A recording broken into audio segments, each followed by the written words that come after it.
Então, para nós é um imenso prazer receber aqui Juliana. Juliana, que é a nossa coordenadora, organizadora dessas atividades todas aqui. Eu gostaria de agradecer aos colegas do CETEP, gostaria de agradecer à professora Ana por estar aqui conosco, participando desse momento significativo, que só mesmo a poesia faz com que a gente resista, né? É a nossa prova de resistência. Acho que o Haroldo de Campos, ele perguntou em um momento, para que poesia em tempos de pobreza? Todos os dias eu acho que tem se perguntado isso, né, com essa pandemia. Só mesmo as artes têm nos feito resistir a tantas atrocidades mesmo, e ainda assim se tenta silenciar tanto as artes, talvez por isso. Pois é, Ana, então a gente quer agradecer a tua colaboração, tua participação conosco, falar do nosso imenso prazer de tê-la aqui. Eu até fiquei pensando, né? Eu já tinha lido, antes de ler você, eu já tinha ouvido falar de você. Alguns colegas aí da PUC falavam do teu trabalho, né? Do teu formato de trabalho, de poesia no ônibus, coisas que eu esperei aí. Então, eu gostaria de falar desse imenso prazer. E aí, todo o risco que eu tinha e corria de não lhe chamar de Aninha, né? Porque de um tempo foi dando uma proximidade e os gaúchos são mais assim, né? Sim. Distantes. Eles diziam que eu abraçava demais, né? O professor Antônio dizia, abraça demais. Mas a minha resistência era isso, era ter dificuldade para não te chamar de Aninha e te apresentar, né, só reiterando para os colegas, poderia utilizar, de certa forma, os dados biográficos, os biografemas, como diria o Barthes, né, que você nasceu em São Leopoldo, que você cursou licenciatura em Ciências e Matemática, o que já causa para a gente, assim, olha, ela não é da área de letras, né? Ela vem de uma outra área, e de uma outra área se escreve, né? Se faz de literatura, porque as pessoas pensam que compor, que escrever, que produzir literatura só quem é da área de literatura, né? Os meninos sempre ficam falando isso aí com a gente. Então, na verdade, falar de você me fazia sentir também um certo plágio, né? Eu escrevi um pouquinho, algumas crônicas para rádios, e eu sempre escrevi que eu entendo que um dia vai ter um juízo final e que nós vamos estar num lugar em que vão aparecer todas as coisas que nós perdemos. Aí você vai e nos dá um brilhantismo de textos, de crônicas, para onde vão os objetos perdidos. Eu falei, meu Deus, essa mulher é o máximo mesmo, viu? Ah, Então, Ana nos abrilhanta com todos os gêneros literários, com poesia, com prosa, com crônicas, com contos. Está dentro de um cenário que é extremamente significativo de uma juventude, de uma modernidade, né, daquilo que os jovens têm gostado de escrever e de produzir. Por isso, a nossa incursão falar um pouco sobre a tua escrita, como se dá, né? E aí eu fiquei pensando, né, vendo do teu currículo, vendo a quantidade de livros, Ana, a Babá de Bichos, Para Onde Vão os Objetos Perdidos, História de Clarinha, né, Palavras de Quinta, como um projeto que você organiza e é autora. Então, escrever é normal. Fico vendo como você tem versatilidade, como você transita por tantas áreas, né, por várias áreas da literatura e artes, nos aproximando dessas artes. E aí eu pensava também comigo, dentro desse contexto, que é significativo para mim falar de você, porque eu sempre dizia para a Cadali que Bahia beira Porto Alegre, do tempo que morei aí, né? E você nos convoca a leivosias na alma, como o teu próprio texto diz. E eu aprendi com você que o melhor lugar do mundo é aqui. Você sentencia, que pena que você não sabia, e eu estou me esforçando muito, Ana, a aprender a reconhecer que o lugar é aqui. E eu gostaria de ler, tirar alguns trechos seus que eu já ousadamente utilizei em crônicas e um dia espero remeter a você, se eu tiver ai, coragem. coisa Como eu boa, trabalho manda. com gênero, eu tenho uns textos teus que eu gosto. Que seja eterno enquanto dure, casou cedo. Ao marido sempre prestou a maior obediência. Ele saboreava com prazer essa autoridade. Deixava todo dia a quantia certa para as compras e conferia tudo após o jantar, que era servido na hora perfeito. O que mais dava trabalho a era limpar o pátio e recolher as goiabas maduras que caíam da árvore favorita do marido. Um dia ele morreu. Na volta do velório, todos vieram confortá-la. Ela trocou de roupa e cortou a goiabeira. Em pé no cemitério, em pé no túmulo dele, pensava: ele passou a vida pisando em mim. Recorrente.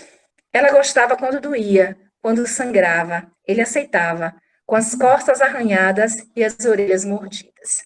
Eu tenho vários outros que eu recolhi aqui, né? Esquartejada, por exemplo, já iniciou uma da gente aqui de gênero nos debates sobre feminicídio. Sim. Só cortei porque não cabia na caixa. E aqui nós tivemos uma mulher que foi assassinada e posta dentro de uma mala. E no período eu utilizei esse teu conto, mini conto, para a gente começar a fazer as discussões. E é isso, Ana. Eu quero te dizer do nosso prazer, né, de te receber, de como você é uma querida, como a gente diz aqui Ai, na coisa Bahia, boa. como os teus textos já são aqui, de certa forma. Eu sou professora da UNEB, do CETEP, como os teus textos. Juliana também é uma leitora do teu trabalho. E queria conversar contigo um pouco, né, nesse momento, sobre coisas simples da alma e da poesia. Como é que a escrita te faz resistir, né? Como é que você tem pensado esse cenário brasileiro e como a literatura tem te ajudado a resistir?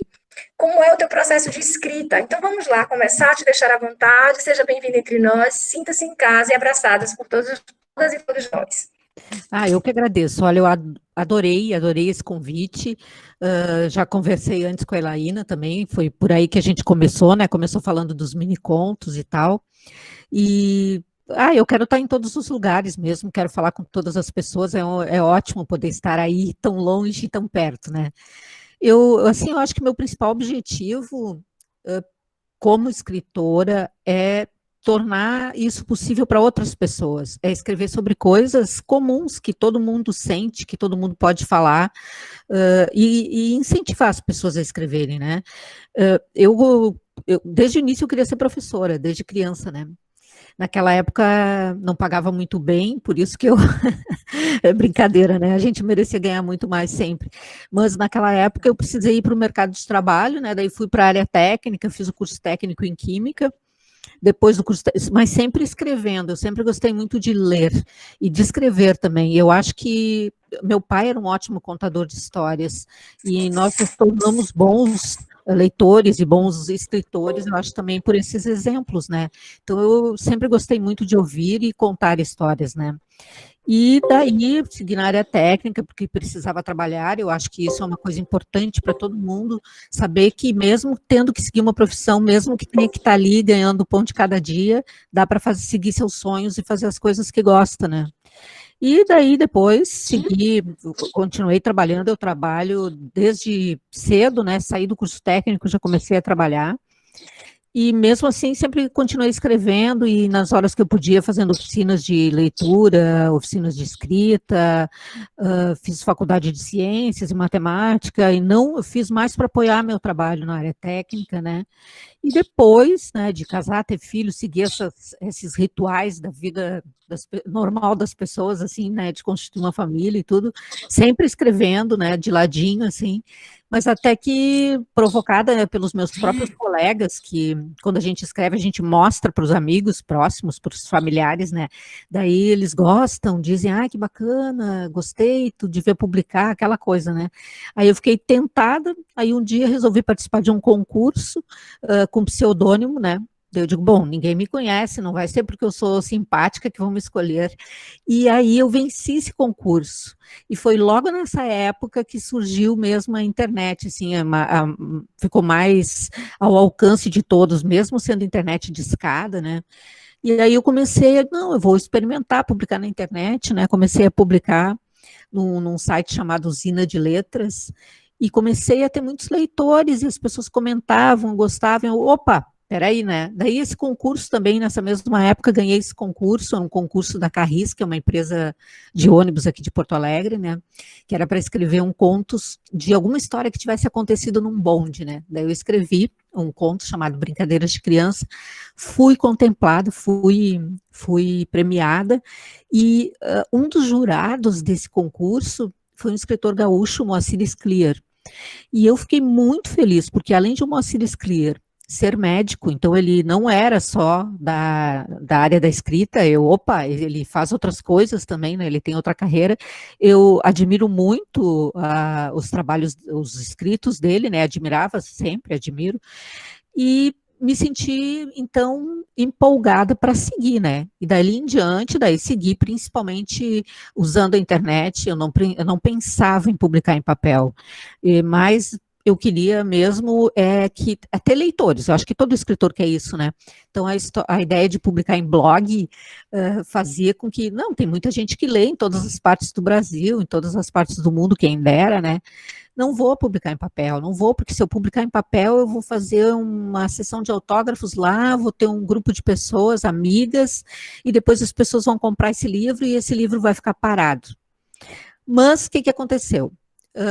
Eu queria ir nas escolas, eu queria falar com os jovens, eu queria dizer que era possível, né, mostrar que esse sonho é possível para todo mundo, e aí no início não era possível participar de feiras do livro de escola, fazer palestra em escola sem ter livros publicados em papel. E aí que eu publiquei o Mini Contando, né, que foi meu primeiro livro em papel que saiu do blog. E aí daí eu gostei disso, né, gostei, eu sempre escrevi muito, né. E assim, ó, o que eu digo sobre esse início da minha vida, que eu acho que é legal para todos os alunos, que tem que pensar que a primeira coisa é pôr no papel. Não ficar pensando, não, eu não escrevo bem, eu tenho dificuldades. Não, coloque seus sentimentos no papel. Depois, tem toda essa parte das regras, a gente estava falando há pouco, até que eu estava falando com a Juliana no início, que dependendo da idade que a gente está, a gente não gosta de regras, né? Principalmente adolescentes. E não gosta de regras de gramática também, né? Então, assim, ó, eu nunca fui boa nisso. Eu fui me dedicar mais depois, quando eu já queria ter o cuidado de não publicar algo, mesmo que fosse na internet com erros, de escrever um texto bom e que as pessoas fossem apreciar, como está bem escrito e tal, né? Então, isso veio depois. Acho que a primeira coisa é a vontade mesmo de contar. E todo mundo tem muita coisa para contar. Por mais simples que seja a vida, a gente tem muita coisa para dizer, né? Então, eu digo para os jovens, para os alunos, que botem as ideias no papel, se comuniquem. E leiam muito, porque, assim, é muito difícil sonhar sem ter conhecimento, é muito difícil sonhar sem ler, porque a partir da leitura a gente descobre coisas que a gente nem imagina que existam. Então, não tem como sonhar em fazer uma viagem para Paris, por exemplo, se a gente nunca leu sobre Paris, não sabe o que precisa, não sabe onde fica, não sabe o que tem lá, o que gostaria de comer. Então, assim, ó, a leitura é um grande universo para sonhar, para a gente sonhar coisas maiores, para a gente ir além, né? E, assim, ó, ler os clássicos, as pessoas dizem, na escola eu leio esses escritores, Machado de Assis tem uma linguagem, eu nunca vou escrever nessa linguagem igual Machado de Assis. Não é pela escrita, a gente não vai fazer como ele, mas é pelas ideias. Eu acho que a gente tem que conhecer, ler muitos escritores que são tão aclamados, porque eles têm boas ideias, porque eles souberam olhar para o mundo de uma maneira diferente. Esse olhar é que conta, e tenho certeza que qualquer um, todos os alunos, todos os jovens têm um olhar diferenciado, têm um olhar exclusivo sobre a vida. Então, acho que não dá para não dá para perder isso, né? Tem que ler mais, ter sonhos e tem que escrever. Escrever não é só para os escritores. Escrever é para todo mundo, é para se expressar melhor, é para ter uma carreira melhor, para se comunicar melhor, e eu acho que também para se autoanalisar, se aprimorar, porque através da escrita a gente se conhece melhor, a gente enxerga os pensamentos da gente ali no papel, né? Tudo que me inspira tá aí na vida, tá no dia a dia. Agora, na pandemia, a pandemia me inspirou, né? Eu acho que o Rubem Alves falou uma vez que a gente deveria olhar para as coisas sempre como se fosse a primeira vez. E é isso que eu tento fazer. Eu tento olhar para tudo como se fosse a primeira vez, escrevo sem pensar que o que eu estou escrevendo possa ser publicado ou possa virar livro. Eu escrevo para dizer mesmo, porque eu não consigo falar tudo que eu quero, eu falo muito, mas não dá tempo. Daí eu escrevo e coloco no papel. Então, eu acho que a jogada é essa. Eu acho que os jovens agora, está muito mais fácil publicar nas redes sociais, publicar na internet. Eu estou junto com eles, né? Não sou tão jovem, mas também publico, gosto de me comunicar pelas redes sociais e tudo. E hoje é mais, a gente tem a chance de conviver com muitas pessoas, tem que aproveitar isso, tem que aproveitar esse momento, sabe? Os outros livros depois foram vindo, né? Porque daí, assim, o primeiro concurso foi de conto, eu escrevi mini contos, por que conto? Que a gente estava falando na chamada aqui do nosso encontro hoje, tinha o conto, né? Porque conto é a coisa mais normal da vida da gente. A gente ouve e conta histórias desde bem pequenininho. A gente ouve as histórias na família, ouve as histórias na escola, a gente está sempre ouvindo histórias. Então, todo mundo tem uma história para contar, alguma coisa que aconteceu com ele, que seja exclusiva, ou recontar alguma coisa que ouviu. Então, eu acho que o conto é a primeira coisa fácil. Todo mundo agora, quem está aqui junto com a gente, nos escutando, se a gente disser assim, escreva um parágrafo aí contando uma coisa que aconteceu na pandemia. Todo mundo vai escrever. Tranquilamente, rapidamente vai escrever. E é por aí que começa, né? Daí começa a ler mais, começa a querer ler outros contistas. Eu vou ler o Edgar Allan Poe, por exemplo, que eu adoro. Não, mas eu vou ter que escrever como ele, esse mistério, esse conflito interior que ele sabe fazer. Eu vou tentar imitar. E é assim, eu acho que é meio tentando imitar os autores que a gente gosta, que a gente vai escrevendo, né? E a poesia, eu acho que veio para mim meio junto, assim, porque eu gosto da sonoridade das palavras. Tinha uma professora, culpa tudo dos professores também, esqueci de dizer isso. Os professores são culpados por tudo, pela minha vontade de escrever, ler, por tudo. E esse professor, dos meus professores, gostava de dizer que a gente devia ler em voz alta as redações. Sempre ler em voz alta antes de levar para a aula, né? No caso, a gente recebia um tema, escrevia em casa e devia ler em voz alta. E isso de ler em voz alta também despertou essa minha vontade de desbravar palavras, conhecer palavras novas, né? Eu acho que é que nem música, assim, né? Daí disso veio a poesia junto, e disso me veio a vontade de aprender todos os gêneros, né? Por que crônicas? Porque crônica é que nem Para Onde Vão os Objetos Perdidos, né? No meu livro. Porque crônica é contar, é opinar sobre tudo, e a gente vive dando opinião sobre tudo, a gente adora opinar sobre tudo, né? A gente está sempre falando no Facebook, defendendo, falando coisas, na família, com os amigos, não, eu acho isso, eu não gosto disso, eu acho daquilo porque isso, então essa coisa argumentativa está na crônica. Então, assim, ó, eu acho que a vida justifica todos os gêneros, né? Dá para escrever poesia, dá para escrever conto, dá para escrever crônica, pensando na vida da gente, né? No diário, no cotidiano. E as histórias infantis, eu acho que a primeira que surgiu para mim, que foi o Ana Babá de Bichos, foi uma provocação com uma ilustradora. A Mônica Papesco foi a ilustradora que fez a capa do Mini Contando. E ela fez essa capa baseada ela primeiro criou o objeto, ela criou essa arte com placas de computador, porque como saiu do meu blog, do Mini Contando, ela juntou pedacinhos de placas de computador e fez uma arte concreta, e depois ela tirou a foto, né? E aí, a gente estava falando muito nessa época sobre a importância do ilustrador, que muita gente pega um livro, não dá nem bola quem é o ilustrador, pode ler, pode gostar da ilustração, mas nem olha lá o nome dele, nada. E também a questão da remuneração do ilustrador. O ilustrador, na época do livro, que a gente agora pode ter mudado muitas regras, mas o ilustrador ganhava 1/3 do preço de capa. Poxa, mas o ilustrador, ele está contando uma outra história ali, né? Aí, e também a gente descobriu que em muitas editoras, as pessoas mandavam um livro para a editora, e a editora tinha alguns ilustradores lá que eram contratados, e esses ilustradores contratados faziam tipo um primeiro desenho, mandava daí para o autor para ele escolher entre aqueles 3, por exemplo. Então ele não tinha assim uma conversa que ele fazia com o ilustrador para falar do seu texto e dizer o que ele queria. Daí eu achei isso muito ruim. E aí a Mônica me desafiou. Nesse livro a gente fez tudo ao contrário, no Ana Babá de Bichos.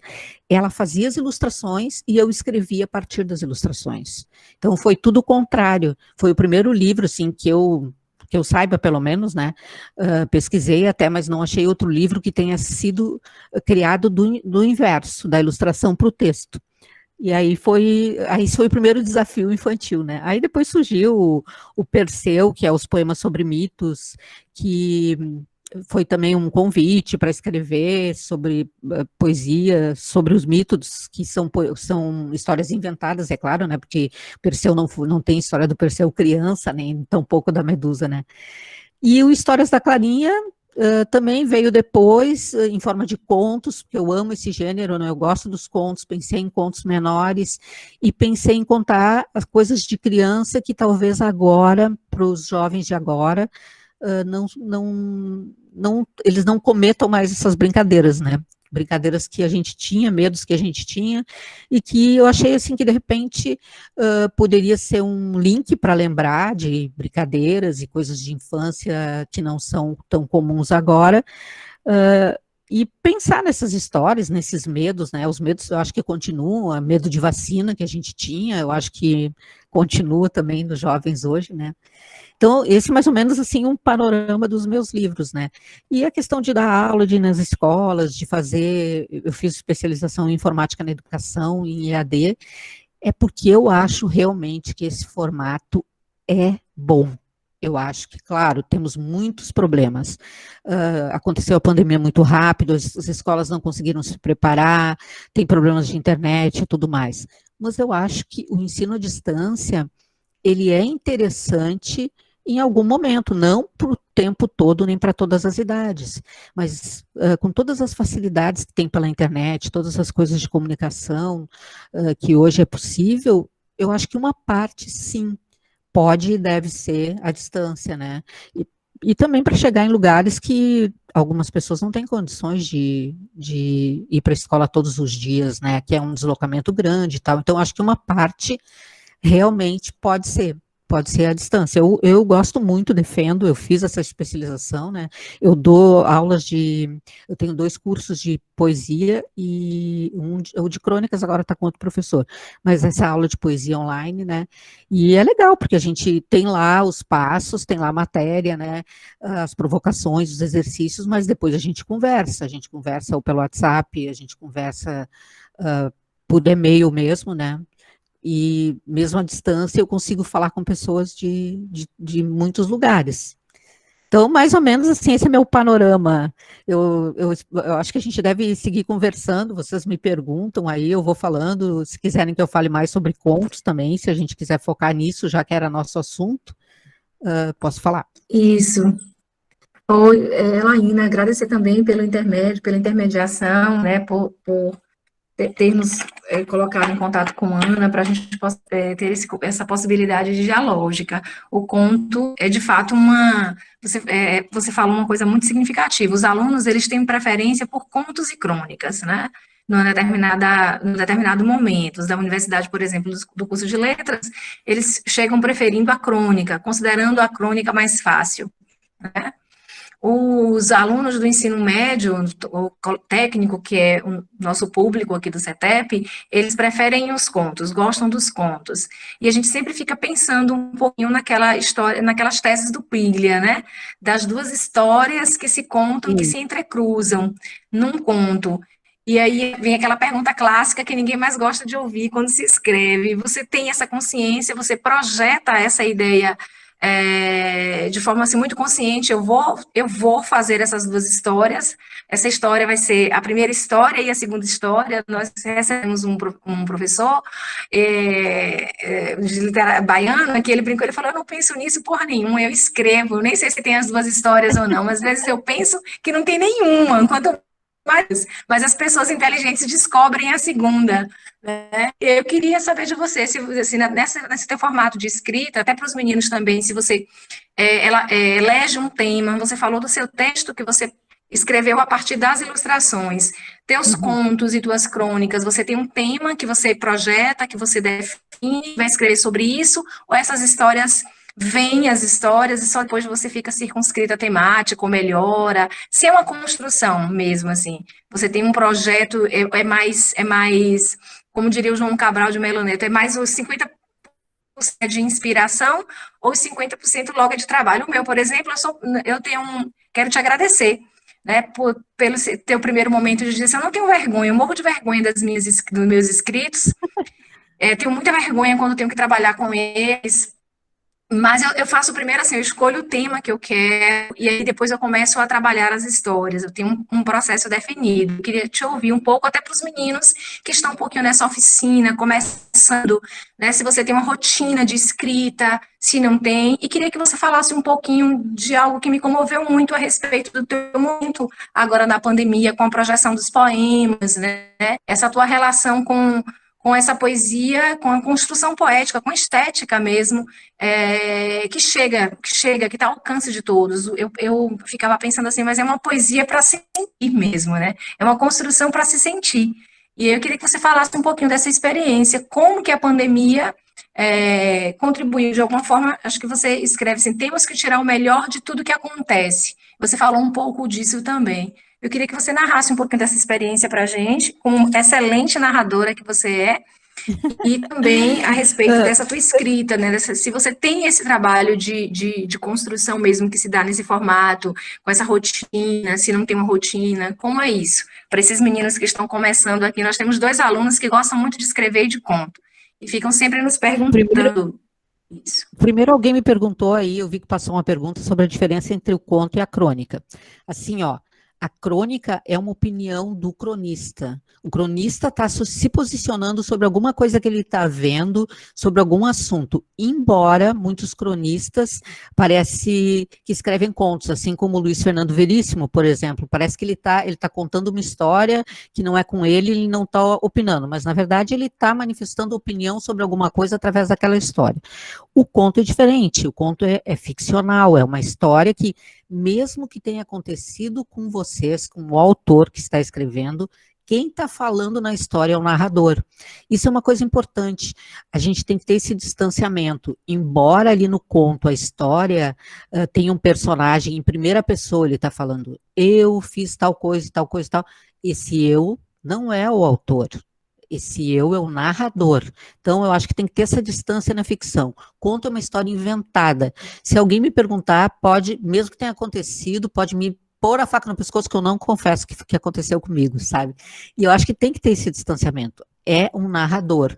É claro que pode não estar em primeira pessoa, né? Pode ser ele, ela e tal, mas quando estiver em primeira pessoa, é um narrador, não é o autor. Isso é um distanciamento, é difícil de ter esse distanciamento. Eu sei que no início, quando eu escrevia, que o meu mini contando tem vários contos de morte, assim, né, de assassinato. Por quê? Porque o mini conto tem um espaço curto, e nesse espaço curto, como não dá para ter muita ação, a gente acaba falando de coisas assim impactantes, como um assassinato, né? Então, o que acontece? Eu não conseguia colocar em primeira pessoa, eu esfaqueei, eu enforquei, eu matei tal pessoa, porque eu, Ana Mello, jamais faria isso. Mas depois eu entendi isso, e eu acho que é importante entender essa distância. É um narrador, não sou eu, então eu posso matar quem eu quiser. Daí ficou divertido, porque daí eu já comecei a matar um monte de gente, fazer coisas horríveis que a Ana não faria. Então é isso, é um narrador. Então a gente conta histórias ali que não tem, a gente tem que saber isso, eu acho, estar consciente que não tem a ver com a nossa personalidade, que a gente jamais faria, podem ser coisas horríveis. Vejam, leiam quantos autores, como Edgar Allan Poe, a história do gato preto, que eu acho super bem escrita. Eu amo gatos, eu tenho 3 gatos. Então, assim, eu jamais poderia escrever um conto em que o narrador mataria um gato. Não, é o narrador, não sou eu. Então, eu acho que esse distanciamento é uma coisa importante, né? E a crônica sempre vai ser essa coisa da opinião. Como que eu escrevo? Realmente eu não penso nesses formatos. Pensar em toda aquela como é que vai ser o meio, o fim, eu não programo isso. Eu penso numa história, eu acho que a primeira coisa é colocar no papel, de qualquer jeito. A segunda parte de tudo isso é ler, entender e ver se funciona, né? eu ler em voz alta, já é diferente do que ler só a escrita no papel ou na tela do computador. Então, eu não penso nisso. Isso eu acho que é um próximo passo para o escritor.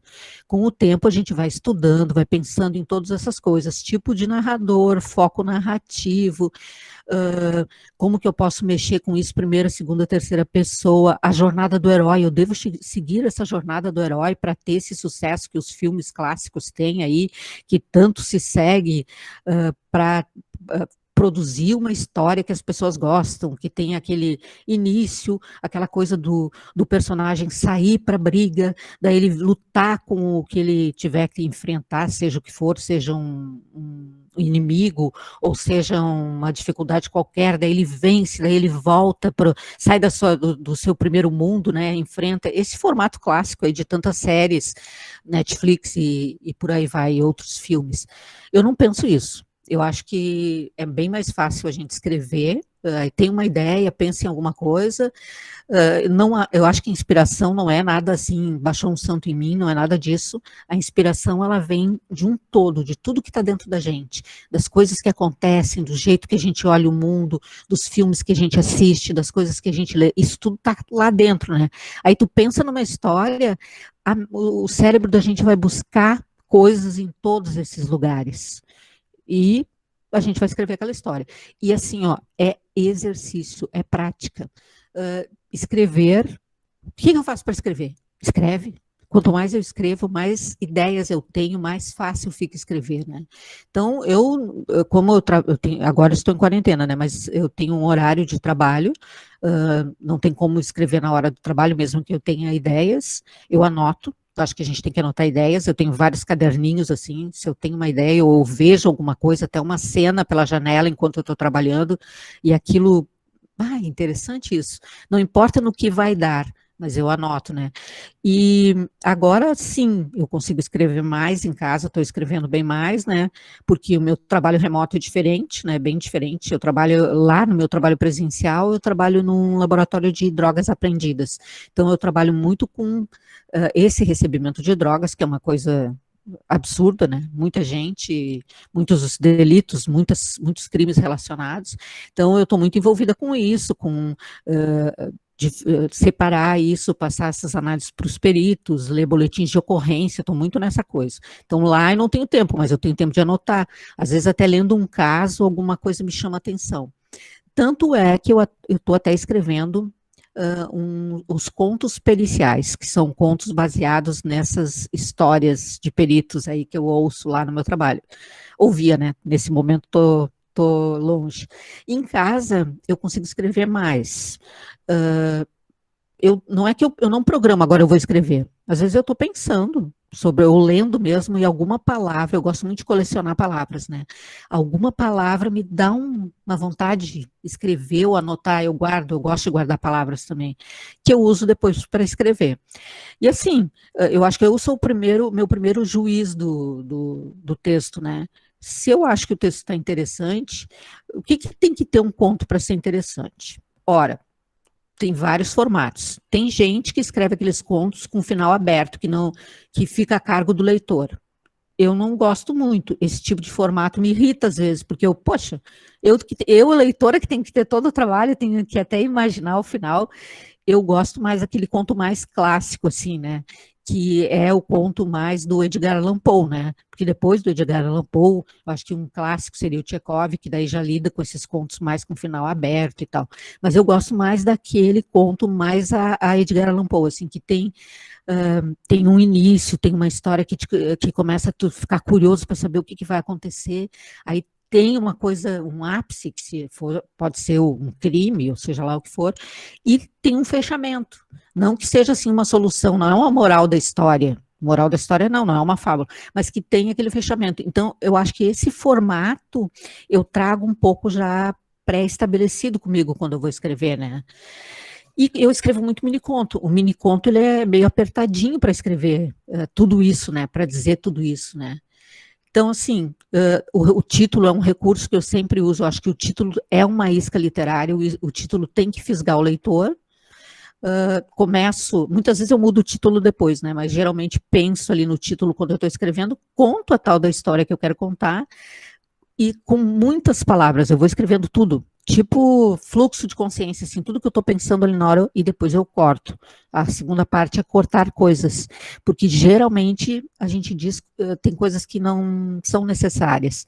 E a teoria do conto diz isso, né? Que se eu falo em uma arma é porque eu vou dar um tiro. Então, não vou ficar falando coisas para encher linguiça, como a gente diz aqui no Sul, não sei se vocês falam assim também, mas eu não vou ficar usando coisas que não são necessárias. Então, daí eu faço esse corte depois. Às vezes, um assunto me inspira várias coisas, como os mini contos que eu escrevi sobre céu e inferno. Eu escrevi vários. Tudo começou com não comi o pão que o diabo amassou, mas as empadinhas não resisti. Esse foi o primeiro. Porque ficou na minha cabeça essa frase: o pão que o diabo amassou, não comi o pão que o diabo amassou, mas afinal é isso, quem come o pão que o diabo amassou? Daí surgiu daí a história, a ideia de fazer os mini contos do inferno. Aí eu escrevi 10 contos de inferno e não, mas um decálogo, os 10 mandamentos, eu escrevi 10 contos de céu. Aí escrevi os 10 contos de céu. Então tem assuntos que são recorrentes e que ficam na minha cabeça, até essas coisas de contos periciais mesmo, contos de pandemia, por aí vai. E esse negócio de pôr a poesia para fora, de projetar a poesia, né? No início da pandemia, eu moro no 11º andar. Eu fiquei olhando muito pela janela e vendo as pessoas, porque eu ficava intrigada como que tinha pessoas idosas na rua. Não era para os idosos, principalmente, ficarem em casa, se cuidarem mais, né? E aí um dia eu peguei um pano branco e escrevi: idoso, vá para casa, cuide-se. Botei na minha janela. E percebi que até uma pessoa fotografou com o celular lá de baixo, né? Eu disse: olha, é um jeito de se comunicar, né? Pela janela. E comecei a observar as outras janelas. Tinha um monte de gente que ficava horas na janela, assim, porque estava preso em casa, né? E aí ficava ali pensando: puxa vida, o que vai ser daqui para frente? Quanto tempo isso vai durar e tal? E eu podia mandar mais mensagens pela janela, né? E aí pensei no meu projetor que eu usava para dar aulas, né? E, puxa, será que funciona? Será que alcança ali, né? Vou testar, né? Testei o projetor um dia e realmente dava para ler.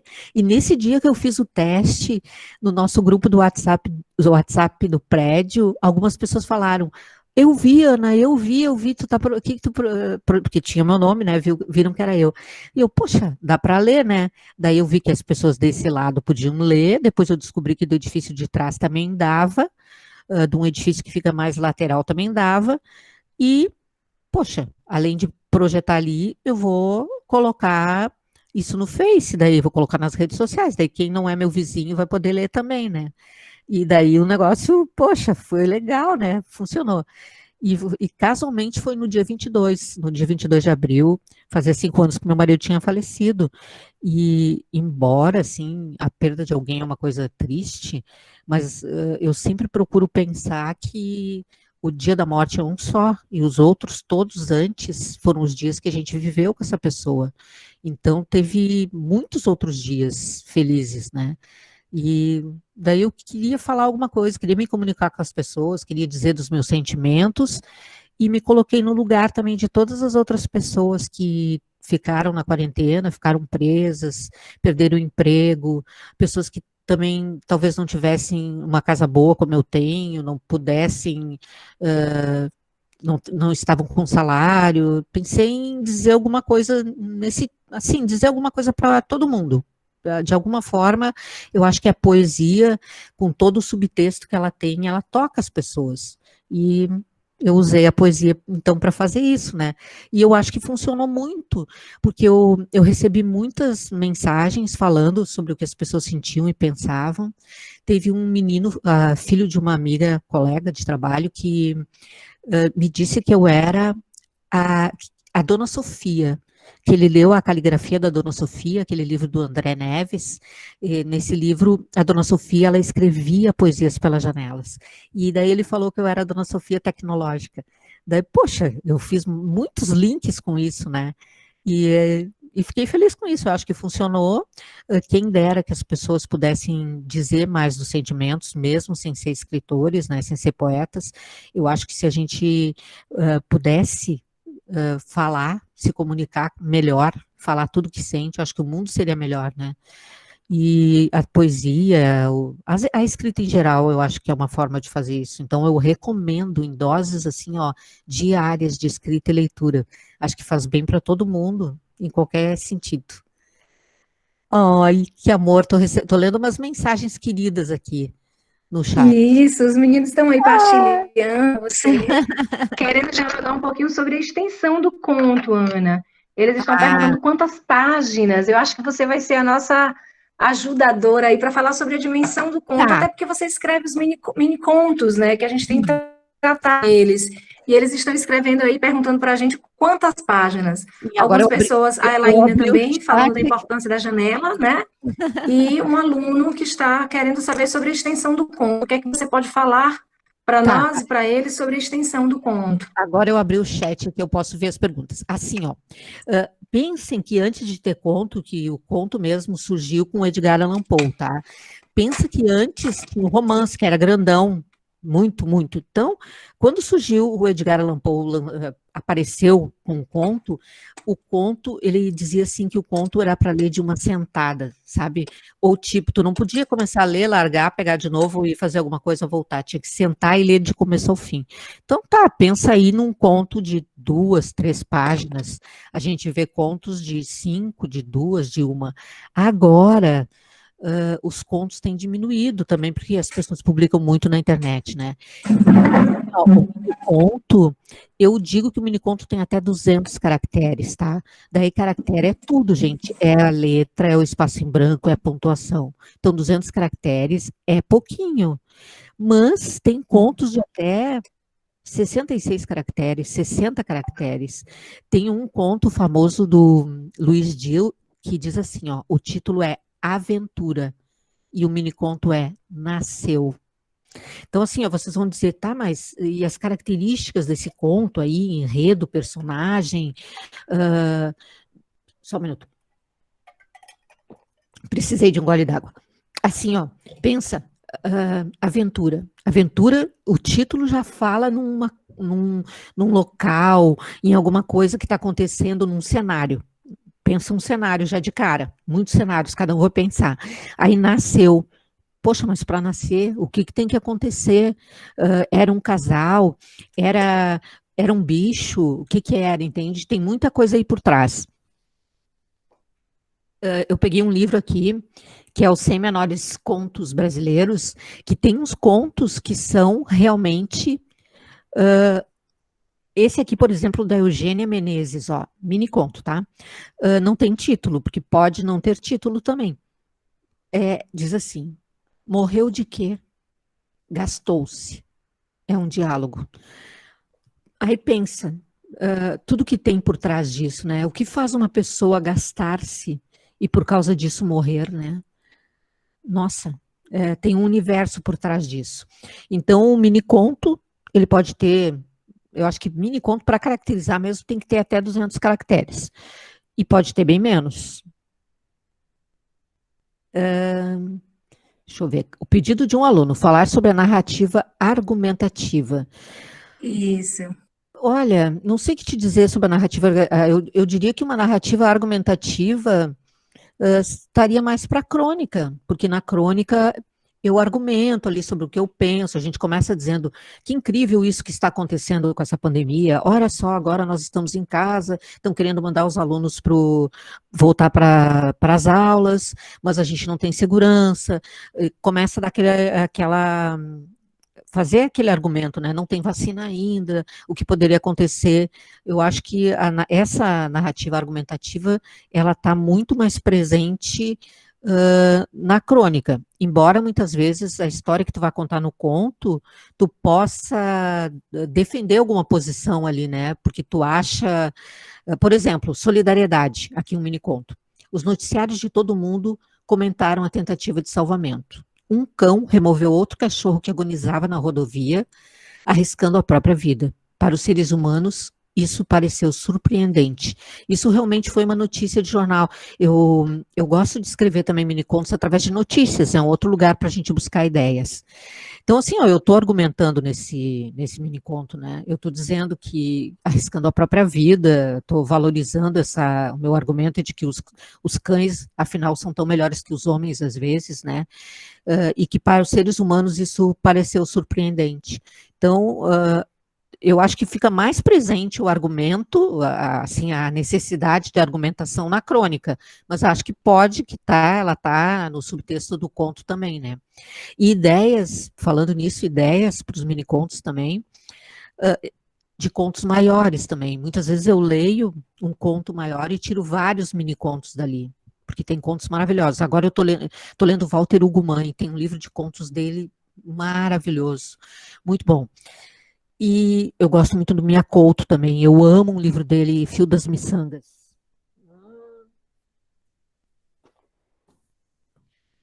Deixei tudo pertinho.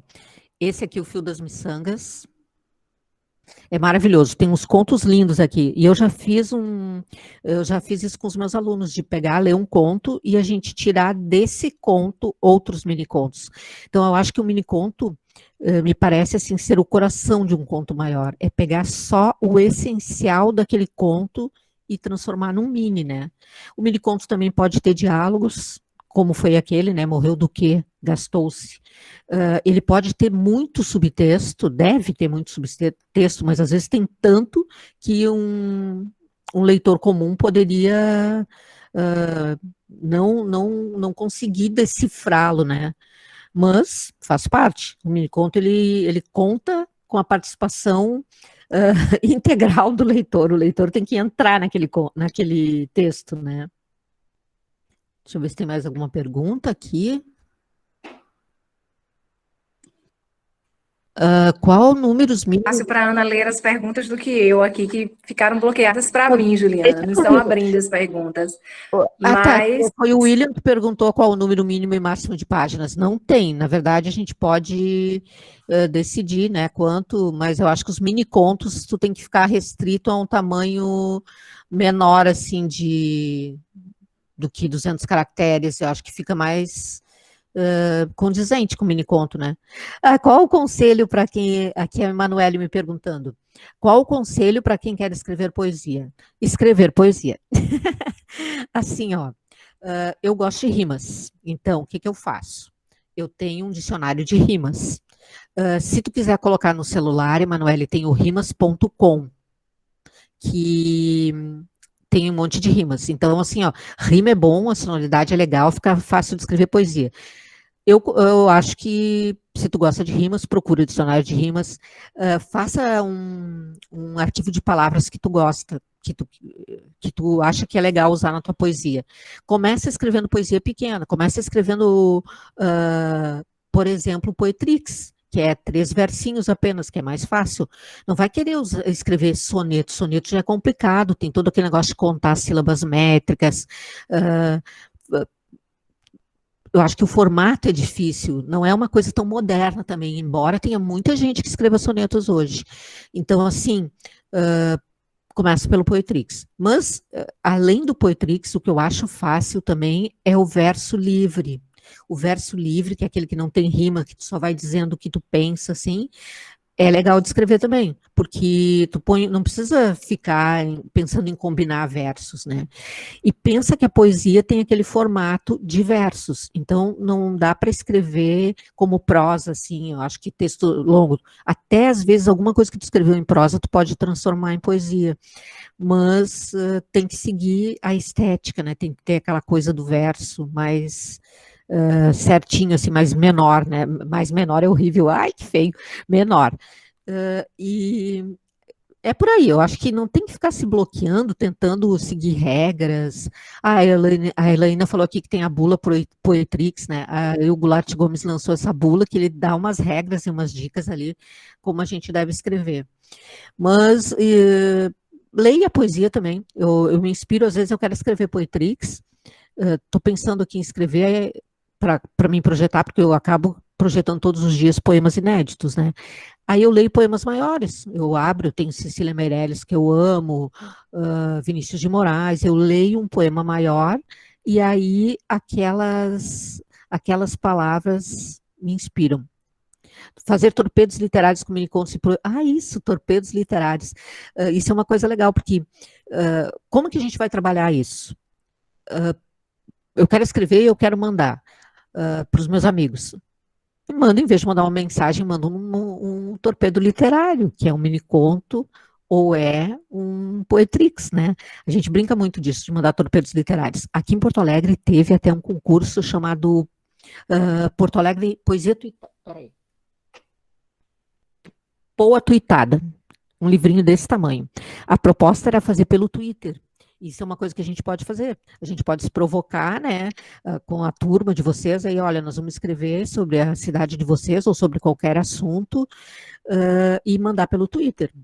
Então, no meu caso, era um concurso, né, a gente mandava pelo Twitter e a gente tinha que escrever um conto, mini conto, e que citasse coisas de Porto Alegre.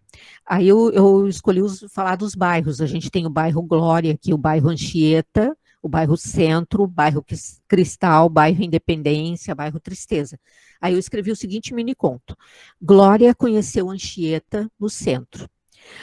Com um amor de cristal, conquistou independência e definitivamente abandonou a tristeza. Então eu usei todos os nomes dos bairros para escrever. Esse é um formato de livro super barato. Eu acho que agora a gente pode, assim, na turma mesmo, fazer e-book, que é muito simples de fazer. Se vocês quiserem publicar nesse formato de virar as páginas, tem um site chamado Issuu, ISSUU, que a gente faz assim, a gente grava no formato Word ou no formato PowerPoint, aí a gente tem que fazer lá um cadastro. Olha só, vamos fazer e publicar os textos, ótimo. E aí a gente publica lá, e ele fica em formato livrinho, assim, que a gente pode virar as páginas, clicar e virar, como esses jornais e revistas que vêm pela internet. E os minicontos, a gente tem um site, osminicontos.com.br, que eu e o Marcelo Spalding administramos, que a gente publica também minicontos que são enviados aí. Vocês podem enviar também, né? E aí, claro, passa por uns critérios, assim, né? Se está dentro do formato, a gente não publica coisas que falem palavrões, né? Sobre palavrão, vou aproveitar e falar isso, que jovem adora usar um palavrão. Assim, ó, o palavrão para ser usado num texto, ele tem que ter sentido, ele tem que ser necessário, tá? Se a gente usar um palavrão só por usar, não funciona, fica um texto bobo. Então, assim, tem textos com palavrão, tem minicontos com palavrão? Tem minicontos que falam coisas mais eróticas? Tem, mas tem que saber usar. Eu acho que não dá para usar isso assim aleatoriamente. Miniconto não é piada. Ó, a professora Juliana está pedindo para meninos, enviem seus textos para este e-mail. Ou pode mandar também para mim, tá? Pois é. Vamos partejando, né, Ana, esses versos. Isso! Olha só, vou fazer um desafio. Se alguém escrever Poetrix e quiser mandar para mim, tem que ser curtinho, como aqueles que eu publico. Vocês podem me seguir no Face. Todo dia eu boto as poesias projetadas ali. Se alguém mandar um poema, não sei como que vocês dizem, mas um poema da hora, assim, um Poetrix da hora, eu projeto, hein? Olha o desafio. Vou projetar aqui em Porto Alegre, vocês vão estar no céu de Porto Alegre. Vou mandar com pseudônimo, vai para o céu de Porto Alegre. Pode. Oba, ela está dizendo aí, oba. Elaine, por favor, estou te esperando. Da tua Aninha, da tua bula tem uma coisa que eu gosto muito. Você fala assim, escrever com alegria e ler outros, né? Você falou aí no início, o aluno pergunta como faço para fazer poesia lendo outros poetas. E você diz uma coisa que sempre me marca muito nessa bula, né? Que é exatamente escrever com alegria. E isso é muito, muito significativo, né? Os meninos estão perguntando aí também sobre como mudar de mini conto para de conto para romance, se necessariamente isso acontece, para a gente encerrar, né? Porque já temos alguns questionamentos que já foram feitos. Nós queremos abrir esse espaço, se ainda tem alguém na sala que queira fazer. A gente não quer acabar. A gente não quer acabar, a gente não quer acabar. Mas é só preocupação com você. Beba sua aguinha aí. Não, eu tô bem, eu tô bem. Olha só, o Baruch, né? Qual a forma mais eficaz de escrever contos para quem pensa em escrever romance mais tarde? Mais tarde, muitos romances surgiram assim, ó. O escritor começou escrevendo contos. Depois ele publicou um livro de contos. Daqui a pouco ele publicou um livro de contos que tinha um fio condutor entre todos os contos. Ou seja, os mesmos personagens se repetiam nos contos separados. E assim, então, dariam, lendo tudo junto, seria um romance, mas separados seriam, eles funcionariam separadamente. Isso acontece, tem livros assim. Então, o que eu diria assim, ó, não pense em escrever romance de cara, pode até escrever, né, mas se não está com todas essas ideias na cabeça nesse momento, começa escrevendo textos menores. Depois pense em escrever contos e, de repente, une esses contos. Nesses contos podem ter personagens que se cruzam e vai ficar um romance, na verdade, né? Então, daí, quem começa a escrever cada vez mais e um romance aparece, vai surgir sem se preocupar. Eu quero falar um outro exemplo para vocês que eu tinha separado e não tinha achado, que é o seguinte, ó, nesse livro aqui, aquilo que eu falei de texto subtexto, que o conto, o mini conto, ele tem muito subtexto. O que é subtexto? É aquilo que não está dito e que o leitor tem que imaginar. Quanto mais informações o leitor tem da vida, quanto mais coisas ele conhece, mais ele vai imaginar do conto. Nesse livro aqui tem um mini conto chamado Psicontodélico, que diz assim, é um diálogo. Põe na língua. LSD é. E o leitor dele, o fio de Ariadne. Olha só o que tem de subtexto. Primeiro título, que ele fez psico, né, psicodélico, que era uma palavra usada para os hippies, assim, para esse movimento hippie, o cara psicodélico todo enfeitado, todo com os cabelos cacheados, calça pantalone e tal. Nessa época do movimento hippie mesmo, do surgimento, a droga mais usada era o LSD. Então ele está falando, põe na língua, daí o outro pergunta LSD, daí o leitor disse, e daí ele pergunta, esses dois que estão conversando, e o leitor, porque o leitor está olhando para os dois, o leitor está no texto, dele o fio de Ariadne. Mas o que é o fio de Ariadne? O fio de Ariadne é aquele fio que a Ariadne deu para o Teseu para ele escapar do labirinto quando o Minotauro perseguia e devorava todo mundo que entrava no labirinto.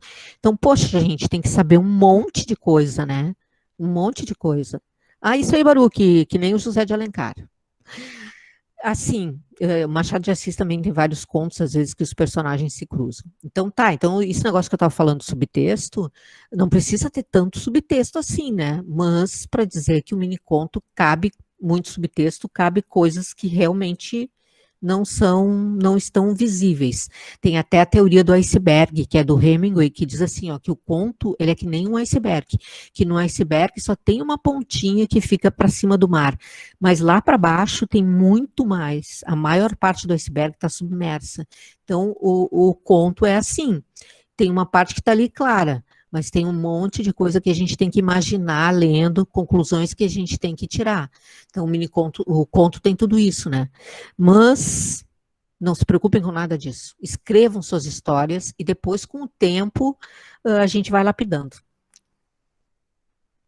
Muito bom. Ana, nessa bula, uma das questões que é escrita, esses cursos de escrita criativa, que funcionam muito, né? Sim. Das bandas do Sul, pelo menos em Porto Alegre, quando por aí passei, tinha vários cursos. Eu participei de uns com Charles Kiefer, né?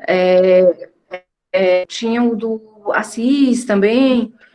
E a gente sempre, dentre uma dessas leituras que fiz sobre, questionando sobre a escrita criativa, né, e a bula, né, chamava atenção exatamente para não confundir o Poetrix com a frase de para-choque de caminhão, o haikai também, né, com provérbios frase também. de para-choque.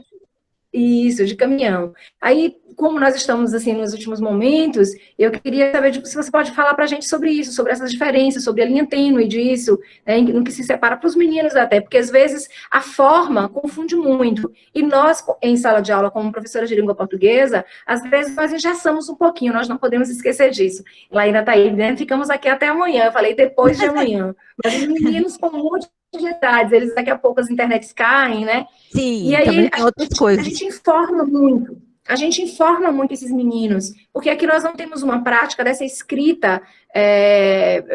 Você falou no início lindamente, a gente escreve para não enlouquecer, a gente escreve para se manter viva, né? A gente escreve para sobreviver, para resistir, né? E a escolarização dessa escrita, ela é muito perversa às vezes, né? Porque esses meninos precisam atender a uma forma com esses critérios rígidos que nós estabelecemos como professores de língua portuguesa. Tudo isso que você falou aí, enredo, terceira pessoa, primeira pessoa, a gente exige, né? E isso às vezes engessa um pouco os meninos. E aí por isso que eles ficam nessa aflição de querer saber assim, quantas laudas, como escrever, porque a gente engessa muito, nós precisamos reconhecer isso, né? Fazer nossa assunção de culpas aqui, de responsabilidade. Nós engessamos muito os meninos. Mas também tem algumas pequenas diferenças, a linha tênue dessa forma. E como eles têm gostado muito dessas construções poéticas mais modernas, né, mais rápidas, menores, em que momento a gente o que a gente tem de elemento simples, elementos para diferenciar essas composições? Primeiro, sobre os cursos de escrita criativa, eu aqui tenho um curso do Marcelo Spalding, né, que é o Metamorfose Cursos. Eu trabalho no Metamorfose Cursos dando aula também, é um curso de formação de escritores, né. E realmente aqui no Sul isso é uma febre, né. E eu acho que o gaúcho gosta muito disso. Não sei, aqui se dissemina, cada vez tem mais. E assim, ó, mas nem todos de qualidade, o do Marcelo é ótimo. Assim, sobre o Poetrix, eu acho que em qualquer gênero, o que faz a gente acertar é a prática. A gente tem que ler e escrever bastante. Eu penso um provérbio: água mole em pedra dura, tanto bate até que fura. Se eu vou escrever um poema, um Poetrix, e ficar parecido com isso, ficar parecido com um provérbio, não é Poetrix. O Poetrix tem que ter aquela coisa pode até dizer alguma coisa semelhante como é que agora fugiu a palavra, semelhante a um provérbio, assim, né? Mas não como é que nem aquela história da fábula. O conto é legal que ele tenha um final, mas não uma moral. Então eu acho que essa coisa de moral da história é isso que não pode ter, né? Eu me lembrei abri aqui no desafio Poetrix, né? E vi que eu e o Mário, nesse desafio, que o desafio Poetrix, eu fui desafiada por um aluno do grupo. Ele disse que eu não escreveria todos os dias, porque eu falo que a gente tem que escrever, praticar, escrever, ler todos os dias. E aí ele me desafiou. Ele mandava todo dia um Poetrix e eu tinha que responder. Só que eu respondia na hora. E aí ele mandava daqui a pouco, eu respondia outro. E o que aconteceu?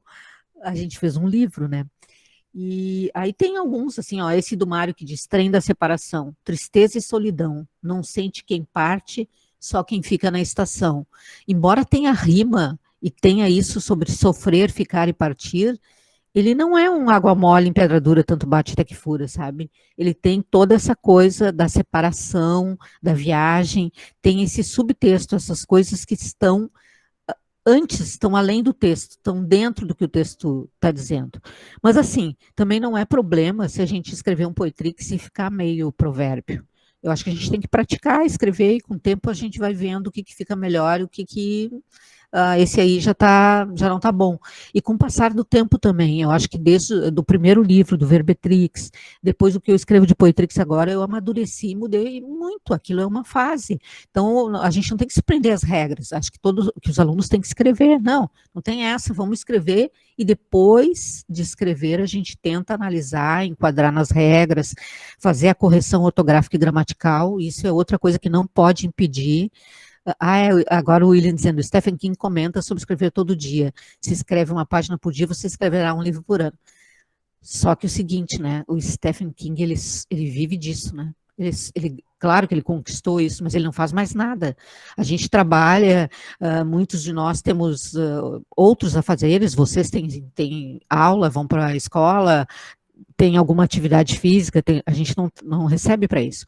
Mas assim, ó, claro que escrever uma frase, eu escrevo todo dia, uma frase, uma ideia, às vezes um conto, às vezes várias poesias, entende? Então, eu acho que ele está falando, na verdade, no hábito, mas eu não consigo me comparar ao Stephen King, eu não tenho essa vidinha dele aí, não estou nessa folga ainda. Mas sim, escrever, quanto mais a gente escrever, é um hábito, né? Assim como a gente tem o hábito de se exercitar, de caminhar, escrever também é um hábito, com certeza. Tá, mas assim, ó, só para concluir, não se percam nessa de ter que escrever perfeito. Escrevam, depois a gente vê isso aí. Muito bom, Ana. E também nós não podemos esquecer, né? Ela ainda falava dava umas dicas de como articular essa circulação, mas nós não podemos esquecer o lugar difícil ainda do escritor brasileiro, né? De viver de ser escritor, né? Nós não podemos esquecer disso. Nós temos um escritor que ele é circulado, né?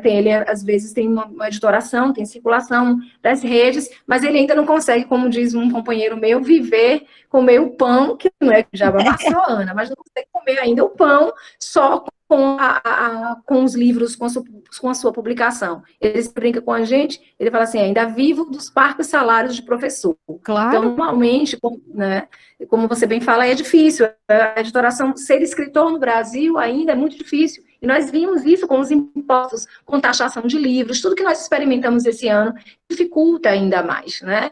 Então, às vezes, o William continua dizendo aí, criar o hábito é bom, isso. Amor, né, falando aí, ai, nós amamos demais, foi assim, de um prazer medida, né, dentro desses contextos ruins que nós estamos experimentando, essa proposta de Juliana veio nos redimir, veio nos salvar um pouco, assim como a sua janela, que, na verdade, ela veja versos, né? Eu anotei aqui que vocês falou sobre anotar palavras, né? Aí você parece aquele apanhador de desperdícios do Manuel de Barros, eu achei lindamente. E a gente quer te agradecer imensamente. E aqui eu estou vendo projetado uma oficina maravilhosa, de fato, Monique. Quarentena, a janela é o limite, antes privacidade, agora desejo de liberdade.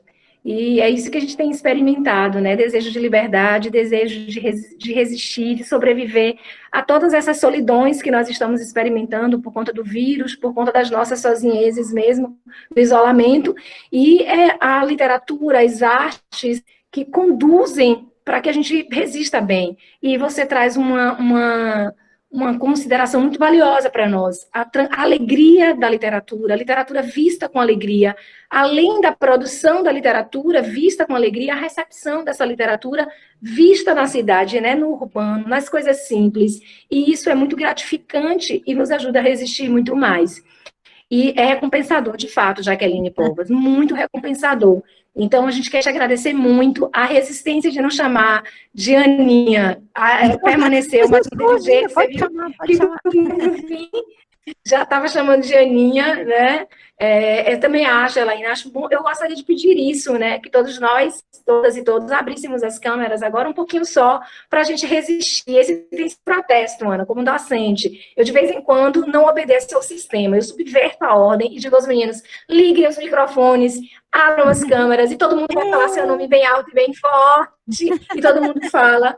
E eu acho que essa é a nossa forma de resistir, né? É se apresentar, é estar nesse quadradinho, superando a letrinha, superando o símbolo, às vezes. Então, eu gostaria de que todos nós presentes abríssemos um pouquinho para a gente externar para a gente, como boas baianas e baianos que somos, nosso afeto por você, tá? Olha, eu espero que vocês escrevam depois disso, tá? Escrever é bom para tudo, não deixem de escrever e fodam-se as regras aí, não tem nada de regra, escrevam porque vocês estão afim, porque vocês querem falar de vocês. Todo mundo tem coisa para dizer e coisas boas para dizer, confio em vocês aí. E vou ficar esperando esses poetrix, esses mini contos aí, hein? Vou mandar um poetrix meu, quero ver projetado. Eu vou escrever meu e-mail aqui. Aí quem quiser Alguém manda, quer falar tá? alguma coisa, fazer alguma contribuição, fazer algum comentário? Ana, a gente agradece muitíssimo, mas tem um poema teu, eu vou continuar chamando de poema, porque eu ainda, como professora iniciada, ainda estou me adaptando à linguagem, Elaine. Mas eu amo paixão, afronta, porque não sei porque se parece muito comigo, né? Que é assim, ela aguentava a alta taxa de juros, filas, políticos roubando, assistência médica precária, cobranças indevidas, mas o vizinho ela matou.